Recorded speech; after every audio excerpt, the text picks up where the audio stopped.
Well, a relatively mild winter isn't gone just yet. Central Mass getting hit with between 4 and 5 inches of snow on Monday. It's no longer snowing at this hour, but it was coming down pretty hard this afternoon. Crews have been out treating the roads. According to Mass DOT, a little less than 2,200 pieces of equipment were out across state roadways clearing snow and ice. And people we caught up with tonight say they aren't surprised by the winter weather. Well, I've lived here for my whole life, so I'm not surprised. Yeah, it's not too bad, just a few inches. Yeah, it's pretty quiet. So, well, I've lived here all my life, and we take care of the property, we take care of the neighborhood, and so just out here getting it done before the deep freeze comes in tonight. Otherwise, it'd be hard to move tomorrow. Our Brittany Schaefer spent the day outside in the elements. She has more reaction from the community. Many seasonal businesses in Worcester opened early this year, but a spring snowstorm forced some to close. I think by the weekend we'll be back up and running. Maybe cold and chilly, but put your sweater on, we'll be out. We've been open since March 18th, and no matter when I open, it gets cold out. Although the snow means a slow day for ice cream man Michael Madulka, not many seem surprised by this April snowstorm. I'm not surprised by it. Nothing surprises me when it comes to Worcester weather. You get these kind of storms. The golf business and Green Hill Golf Course, we live and die by what the weather's doing, and it's part of what we do every day. I'd like to say it's going to stop, but I mean, it's New England. I mean, you can hope for the best, but always expect the worst. Department of Public Works Commissioner Paul Moosey says more than 60 pieces of DPW snow removal equipment were on the roads Monday. He says today's storm is worse than Sunday's. The pavement temperatures were warmer, and that was the advantage yesterday over today. Moosey says the pavement temperature today is below freezing, making it more difficult for the snow to melt. He says before this storm, Worcester still had $1.2 million left in its snow removal budget. The city will still, unless there's more to come in the next week, will be below budget. Brittany Schaefer, Worcester News Tonight. And one of the places hit hardest in today's spring snowstorm is Fitchburg. Catherine Underwood has more on the conditions there. Michael McCarthy thought it was spring, but learned today that old man Winter is putting up a fight. It doesn't look like it's stopping. So he's reattaching his plow to clear driveways for friends and family, taking the late season snow like a true New Englander. As far as I'm concerned, that's why we live here. We get to see all 4 seasons. It's the best place to live in the world. So you enjoy it? I enjoy it, every minute of it. Not everyone, though, is so accepting, especially those who were on the golf course just last week. Yeah, beautiful out, but it's typical Northeast. We're used to it. Just the inconvenience, and that mentally you're psyched for nice warm weather. Across New England, the roads are slick again, and the sights and sounds of winter are back. That means so too are the responsibilities. It can get annoying cleaning off the car. It's not expected for this time of year. Fitchburg mom Lindsay Topman admits she had already put away all the winter gear, making for a hectic morning getting her kids ready for school. I'm like, where's the other snow boot? It must be in a different closet or in the box. Have the winter coats away, everything. It's spring. I mean, we should know better, but we don't. Fitchburg got a total of about 5 inches of snow all day Monday, and obviously the springtime storm being met with mixed emotions. In Fitchburg, for Worcester News Tonight, I'm Catherine Underwood. A fire guts a building on June Street, doing extensive damage to a city restaurant. Firefighters responded to the call before 6 o'clock Monday evening. The one-alarm fire apparently broke out inside the June Street Grill. Witnesses say smoke could be seen coming from the roof before fire crews arrived. The cause is still under investigation.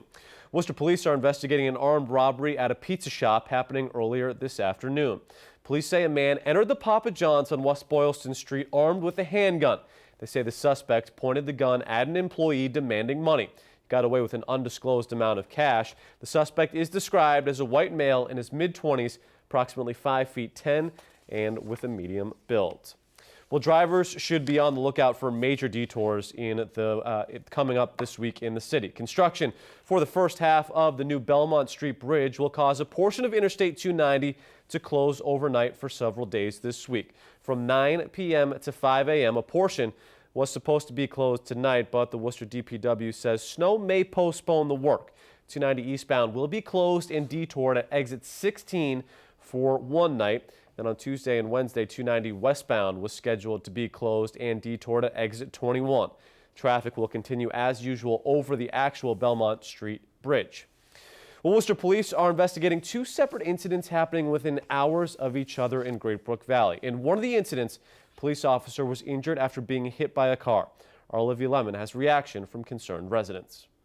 I don't feel safe around here because the thing that happened last night. We just heard like 3 shots in the back of my house. Another shooting in the Great Brook Valley neighborhood has residents concerned. I just closed the door. I'm like, oh, what's going on? Janice Guzman has lived in the Worcester neighborhood for more than 30 years. She says when she heard gunshots Sunday night, she closed her door and locked her family inside. I was like, we gotta stay in the house until everything is clear. Worcester police say a 29-year-old male victim was shot in his wrist. Police say he was the passenger of a car fired at on Chino Avenue. Thank God police come last night to take over, to make everything safe. 2 hours before, police responded to another incident on the same street. Police say an officer was hit by a car while chasing a 16-year-old suspect who had an outstanding warrant for his arrest. That's sad. Yeah, I had no idea what happened. Police say the force of the impact caused the officer to smash into the windshield. He suffered non-life-threatening injuries. Yeah, it's concerning and stuff, but I heard the police officer is fine. I guess it was just an accident. The 16-year-old suspect was found a short time later at his home and was arrested. Olivia Lemon, Worcester News Tonight. A 61-year-old man suspected of hanging suspicious devices on a power line in Tyngsborough appeared before a judge today. And this isn't his first arrest for this kind of incident. Catherine Sotnick explains. The 61-year-old Chelmsford man accused of putting devices resembling pipe bombs on high-voltage power lines in Tyngsborough left a note on a power line pole unveiling more about his motive. In that note, Danny Kelly threatens to attack other utilities, according to the FBI. Kelly says he'll publish instructions online on how to make similar devices. His note also says he's going to war and threatening attacks on critical infrastructure.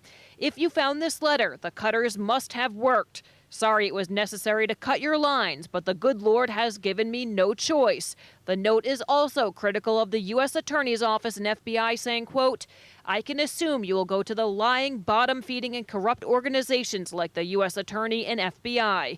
Too bad these corrupt organizations refuse to do anything for the public good. All they care about is what they can steal from the public.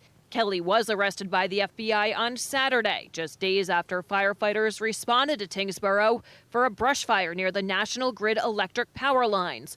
One of the devices was on the ground and believed to have started that fire. An FBI affidavit also says Kelly was charged more than a decade ago with cutting at least 18 telephone and cable lines unless he got money. He pleaded guilty to extortion.